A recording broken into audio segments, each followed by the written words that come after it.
Wild Rose 3D die set consists of 8 separate dies which layer together to create a rose and a leaf image. To start with, I'm going to cut out all of the elements.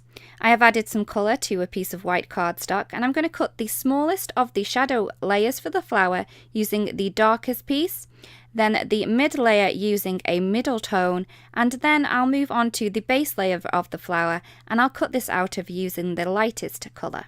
For the centres, I've gone with 2 different oranges, and the smallest piece I am going to cut from the darkest tone, and the lightest base image for the centre out of the lightest orange tone. You can use whatever colour you would like, and you can even cut these out of pattern paper as well.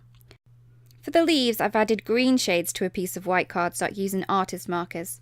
For the darkest green, I'm going to add in the die that cuts out the stem and the veins. For the mid layer, I'm going to be using the mid shade of green, and for the base layer of the leaf, I'm going to use the lightest shade of green.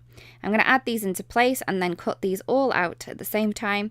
I've added a little bit of washi tape just so that they don't move around while I cut them. Now I have all of the pieces for my flower and leaf. Now layering these pieces is really easy. I'm going to add a spot of glue behind the second layer of the flower, and I'm just going to line up this divot here. This is the edge of the petal and another edge of the petal up here. It fits in perfectly and none of the edges stick on the outside. I'm then going to take the third layer for the flower, and this is the really dark shadow within the centre.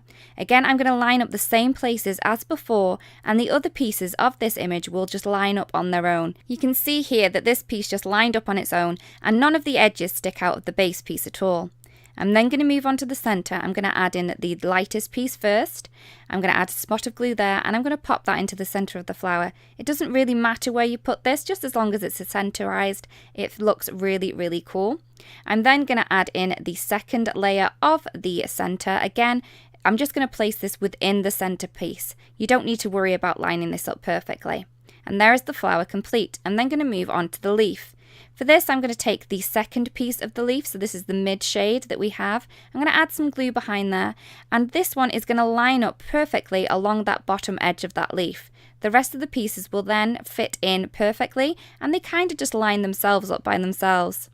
I'm then going to take the third layer, which is the darkest, add some more glue behind this. I'm just adding it to the leaf portions as the stem isn't on the other die, so you don't need to worry about that. And I'm just going to pop that, and I'm going to line that up with the centre of all of those leaves, and there it is complete. A really easy one to line up, and they look great. We really hope this video helps when layering your flowers, and we can't wait to see what you create.